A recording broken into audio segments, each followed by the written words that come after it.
Oi, gente, tudo bem? Eu sou Maria Eduarda, aluna do curso de História, e hoje eu vou falar um pouco com vocês sobre a independência do Brasil e o Primeiro Reinado.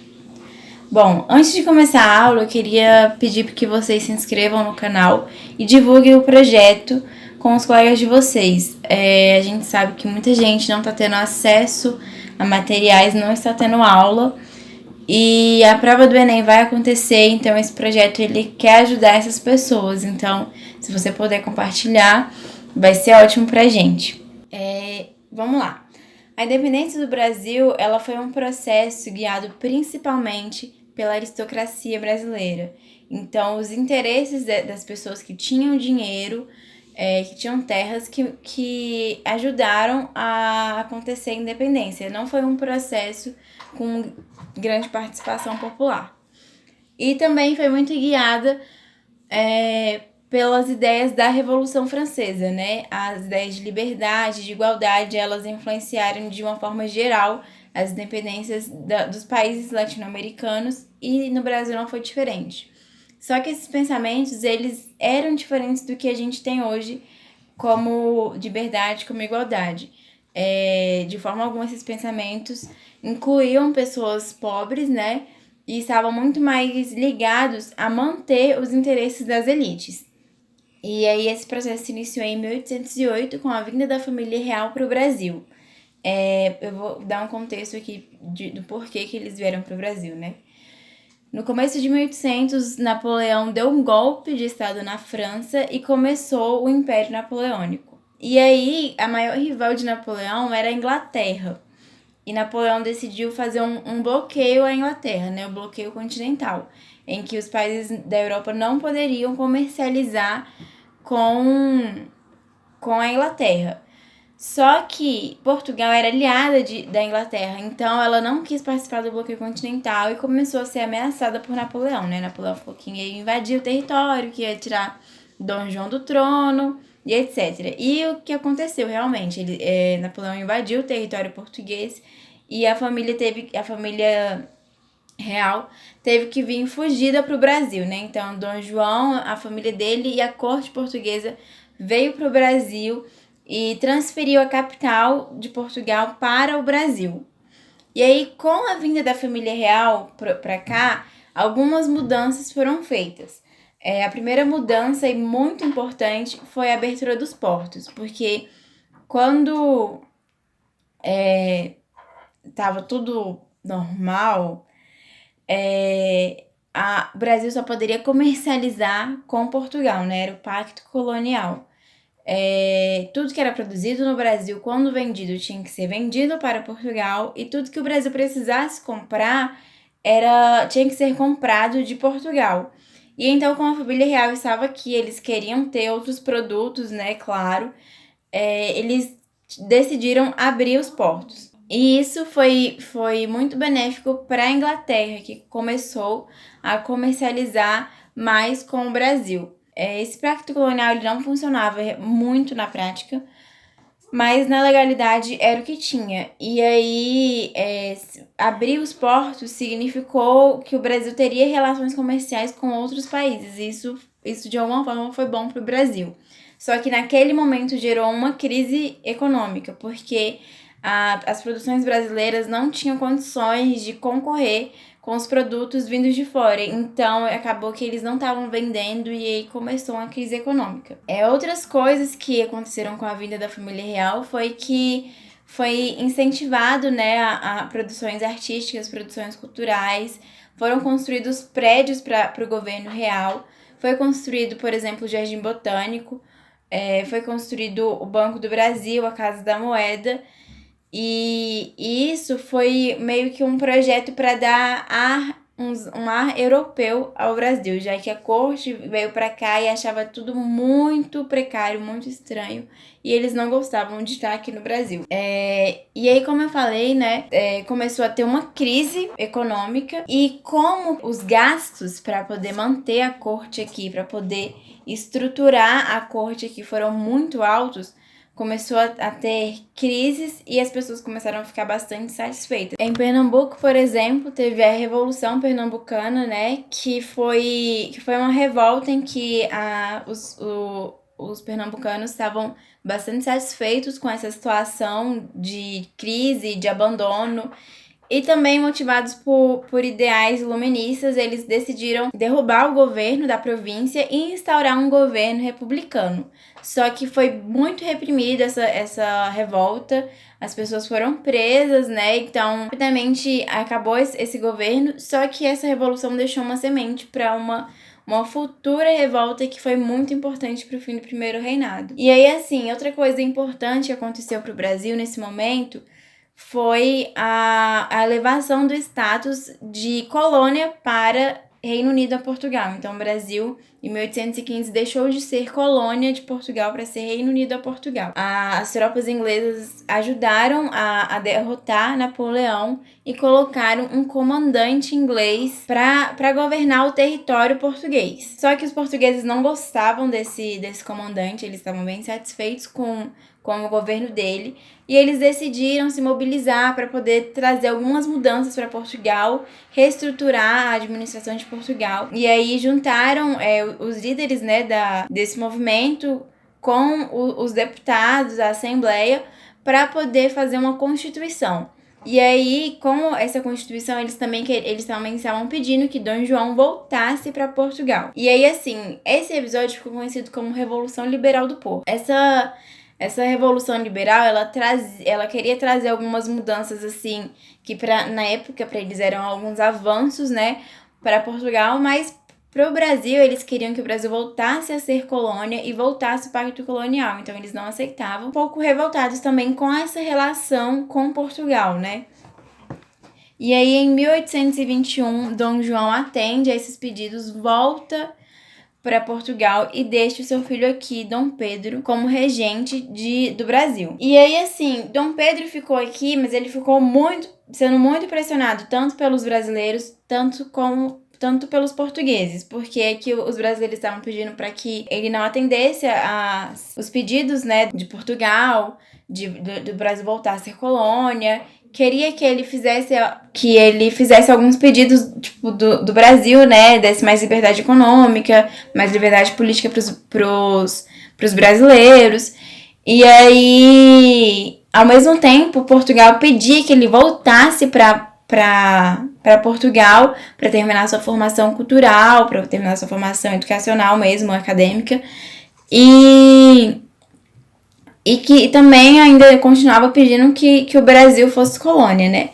Então ele estava ali sendo pressionado dos dois lados e o Partido dos Brasileiros começou a se aproximar de Dom Pedro para poder garantir que os interesses dos brasileiros fossem efetivados. Então eles fizeram um documento, um abaixo-assinado, e levou para Dom Pedro pedindo que ele ficasse no Brasil e não atendesse essa pressão de Portugal.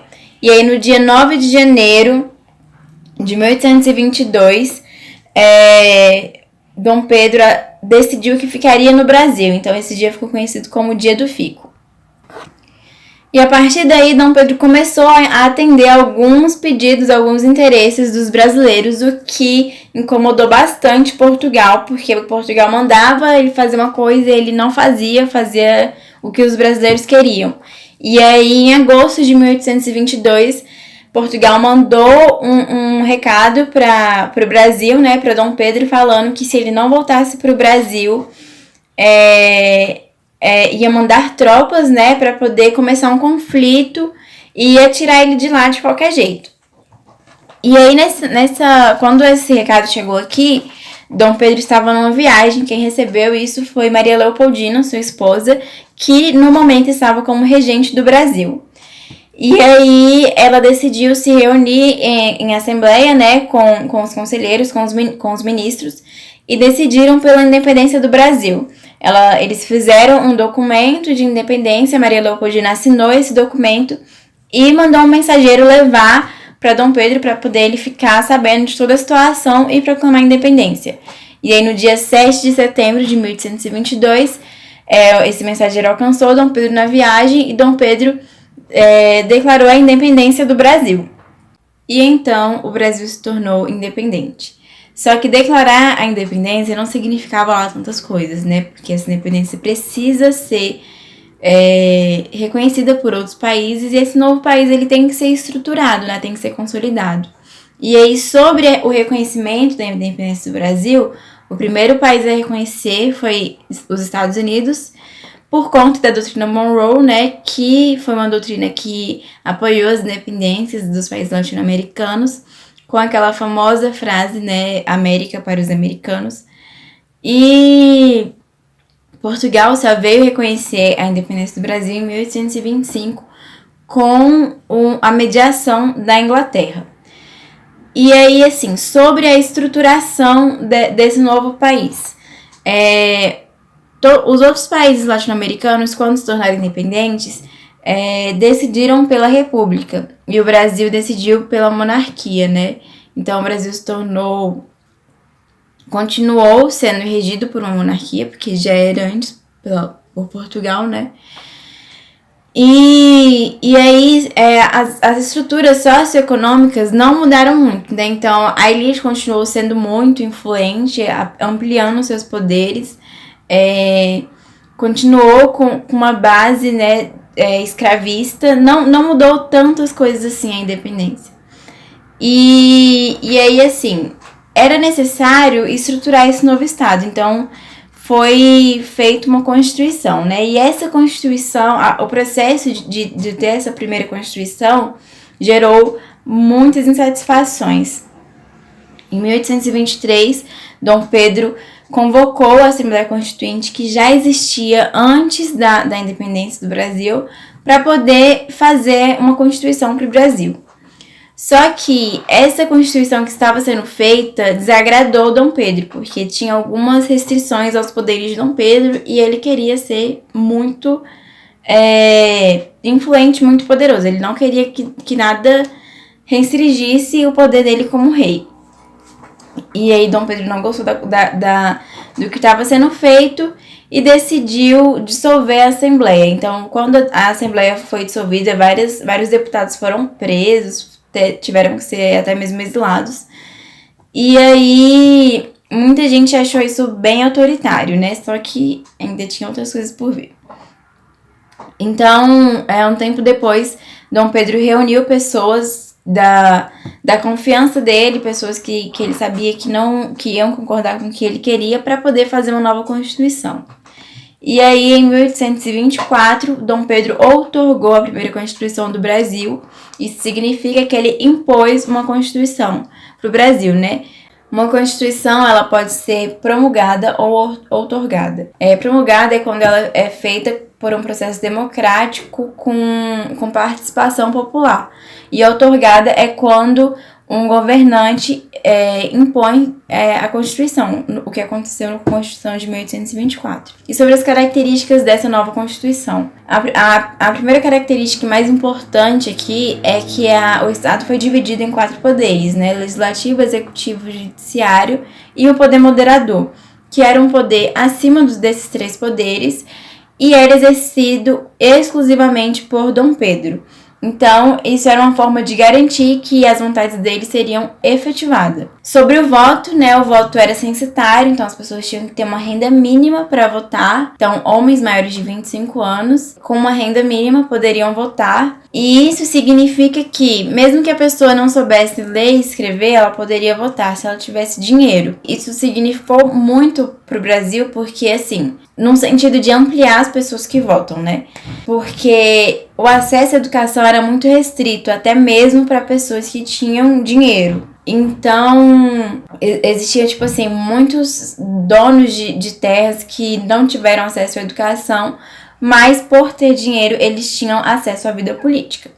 Outra característica é que a religião católica era a religião oficial do Brasil e que a figura do rei era sagrada e inviolável. E aí, assim, gente, com a dissolução da Assembleia, com a outorgação de uma Constituição que favorecia muito ao rei, as pessoas ficaram muito revoltadas com isso, muito insatisfeitas com esse autoritarismo de Dom Pedro, e Dom Pedro começou a ter uma forte oposição. O reinado de Dom Pedro não foi nada popular, ele tinha muita oposição, muitas pessoas falavam muito mal dele, e aí isso gerou algumas revoltas. Lembra que eu falei da Revolução Pernambucana, né, em 1817, que ela ainda ficaria ali um pouco como semente para uma outra volta, que é essa que eu vou falar agora. Em 1824, teve a Confederação do Equador, que foi uma revolta que se iniciou em Pernambuco, motivada pela insatisfação com o autoritarismo de Dom Pedro, motivada por essa primeira revolução também, né, que tinha um caráter republicano, motivada pelas independências de outros países que se tornaram repúblicas e o Brasil não. Então, várias pessoas famosas na época, como Frei Caneca, se levantaram contra o governo e essa revolta foi se espalhando pelo Nordeste. Só que ela foi muito reprimida, né? Então, Dom Pedro contratou tropas de outros lugares, pegou empréstimo com a Inglaterra para poder combater essa revolta, e aí foi reprimida com muita violência e os líderes foram presos e mortos, né? Dom Pedro manipulou um tribunal e condenou os líderes à prisão e à morte. Então, Frei Caneca, por exemplo, ele foi morto, fuzilado. E aí, assim, essa não era o único problema que aconteceu durante o primeiro reinado. O território da Cisplatina, né, a província de Cisplatina, não queria ser parte do Brasil, ela queria se separar. E aí, ela teve um apoio da Argentina para isso. A Argentina queria anexar esse território a ela e entrou em confronto com o Brasil.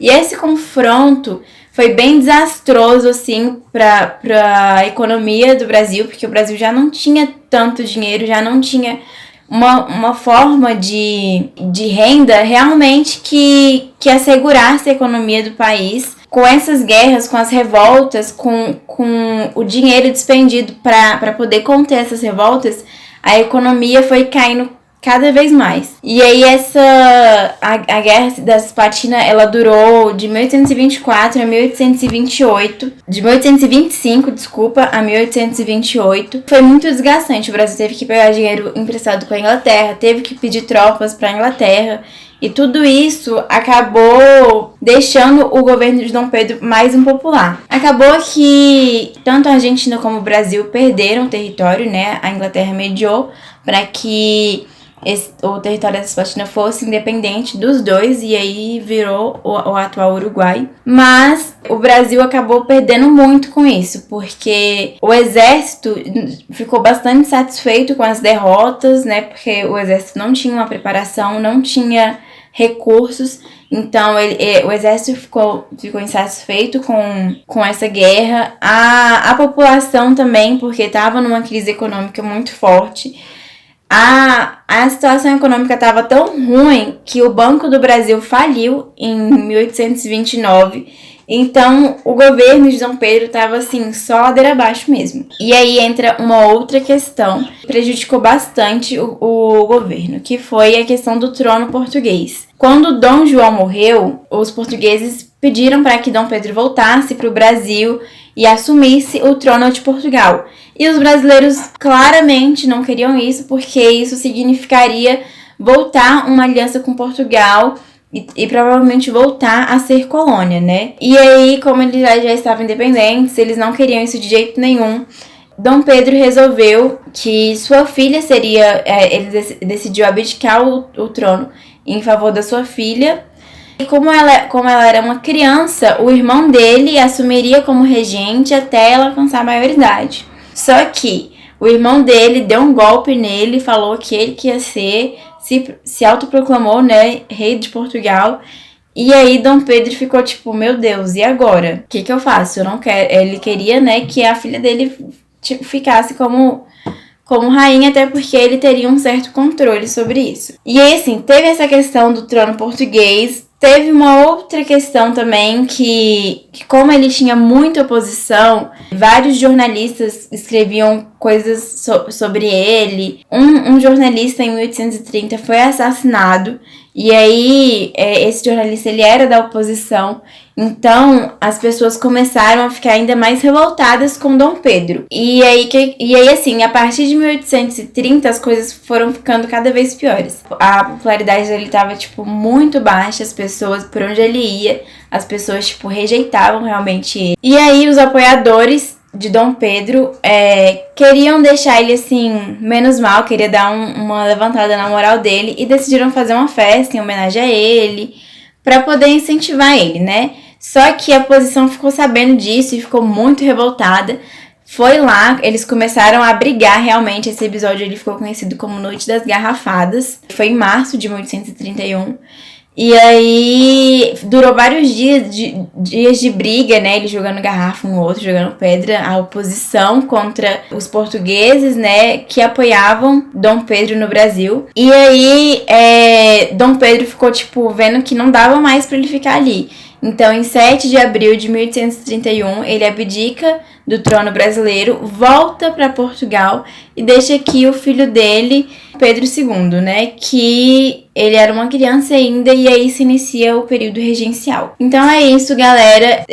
Isso foi um resumo, né, do que foi a independência do Brasil e o primeiro reinado. Se vocês tiverem qualquer dúvida, pode deixar nos comentários ou pode entrar em contato com o projeto. O material para essas aulas, né, os resumos e os exercícios vão estar no Drive e a gente vai deixar o link aqui nos comentários para vocês. Espero que vocês tenham gostado, que isso ajude os estudos de vocês. E é isso. Tchau, tchau!